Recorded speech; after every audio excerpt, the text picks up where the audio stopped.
जी मिले।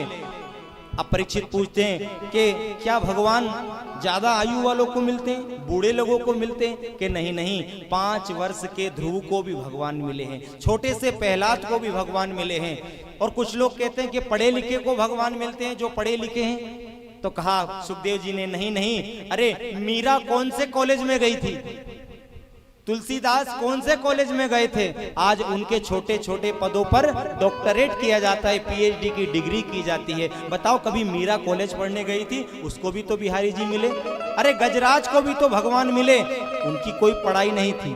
बंधुओं, इस मीरा का भाव कितना अच्छा था बिहारी जी के चरणों में कि मीरा पल पल भगवान को याद करती। और इसने तो भगवान को मानो अपना पति रूप ग्रहण कर लिया है।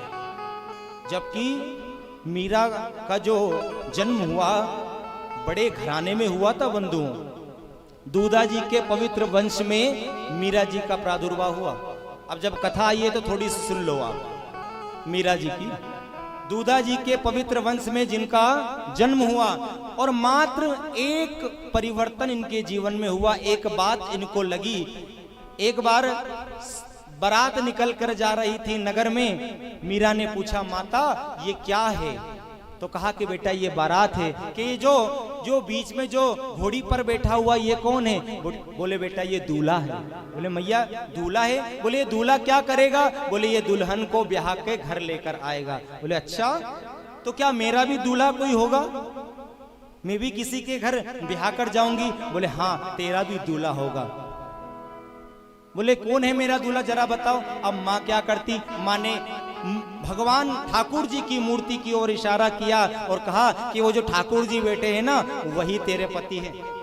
वो ठाकुर जी ही मुरली मनोहर तुझे ब्याह कर ले जाएंगे। बस एक बात मीरा जी के चित्त में चिपक गई, फिर तो उन्होंने अपना सब कुछ भगवान के चरणों में निछावर कर दिया। बंधुओं, भक्ति में 5 कांटे हमेशा लगते हैं। एक तो सबसे पहले जातिर्विद्या महत्वम चा रूप यौवन मेव चा। पहला कांटा है जाति। सब कहते हैं भैया हम तो बड़ी जाति के, हम भगवान का भजन क्यों करें? अरे हम नहीं करेंगे। वो देखो दूधा जी के पवित्र वंश में मीरा का जन्म हुआ, वो कितनी बड़ी जाति की थी। दूसरा है विद्या। लोग सोचते हैं हम पढ़े लिखे गए तो हम भगवान का क्यों भजन करें? तो दूसरा कांटा है विद्या। तीसरा है रूप, जिसका स्वरूप अंदर अच्छा होगा, जो दिखने में सुंदर होगा, वो सोचता है अरे क्या रखा है भगवान के भजन में? कुछ नहीं है, मत करो। तीसरा यौवन। अगर कोई युवा है तो वो सोचता है अरे ये तो बूढ़ों का काम है, हमारा काम नहीं है भजन करना। अरे हम अभी से क्यों भजन करें? अभी तो हमारे खाने पीने के दिन है, हम क्यों भजन करें? तो जातिर्विद्या महत्वम चा रूप यौवन मेव चा, ये 5 कांटे हमेशा लगे रहते हैं भक्ति में, बाधक हैं ये। लेकिन मीरा ने इन 5 कांटों को निकाल कर भगवान से प्रेम किया। और उन्होंने तो हमेशा पति रूप में किसको माना? भगवान को ही माना। और इनका विवाह भी हुआ बंधुओं, लेकिन विवाह भी इन्होंने एक शर्त पर किया कि मैं विवाह करूंगी तो ठाकुर जी के साथ करूंगी। हाँ, सांसारिक विवाह हुआ, किसके साथ? राजा भोज के साथ। लेकिन जब फेरे लिए मीरा जी ने तो फेरों में क्या?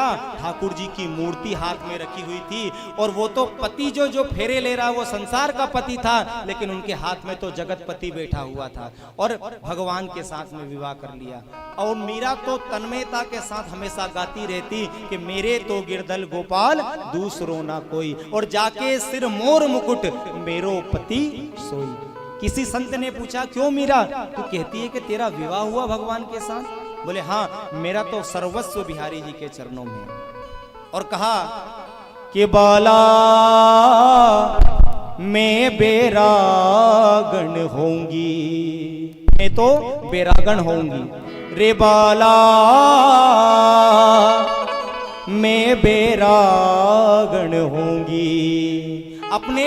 अपने पिता से कह दिया, अपने पति से कह दिया कि मैं तो अब बैरागी होने जा रही हूं, मैं तो अब वृंदावन बिहारी को रिझाने जा रही हूं। जा भैंसा मारो गिरधर रीजे,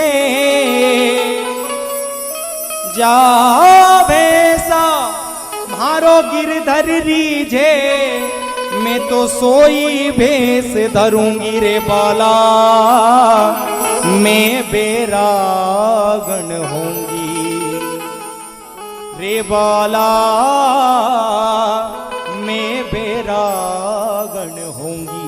कह दिया मीरा ने कि मैं तो अब बैरागन होंगी, और जिस भेष को धारण करने पर मेरा गिरधर रीझ जाए मैं तो उसी भेष को धरूंगी। जाओ भैंसा ओ मारो गिरधर रीझे,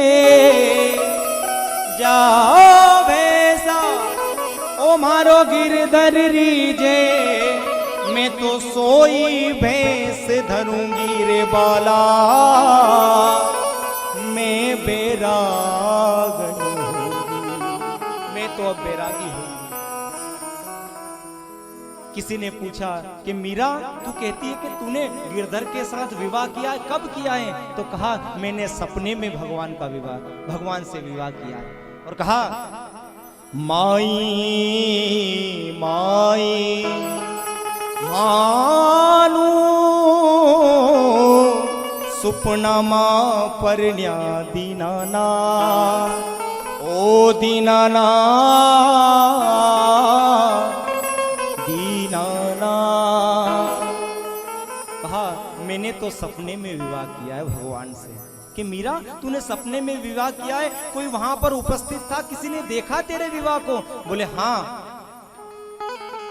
वहां पर बहुत सारे देवता थे, बहुत सारे ऋषिगण थे। माई माई भानु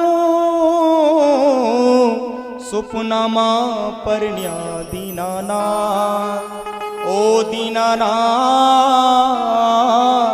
दीनाना। कौन कौन आए थे विवाह में?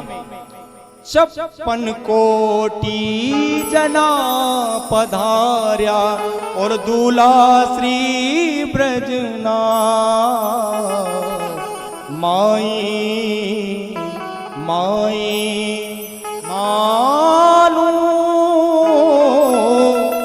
सुपना मां परण्या दीनाना, ओ दीनाना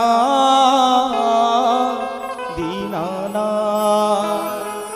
कौन कौन पधारे? 56 कोटि जना पधार्या, और दूल्हा श्री ब्रजराज। दूल्हे के रूप में कौन है? स्वयं भगवान बांके बिहारी और समस्त देवता आए थे।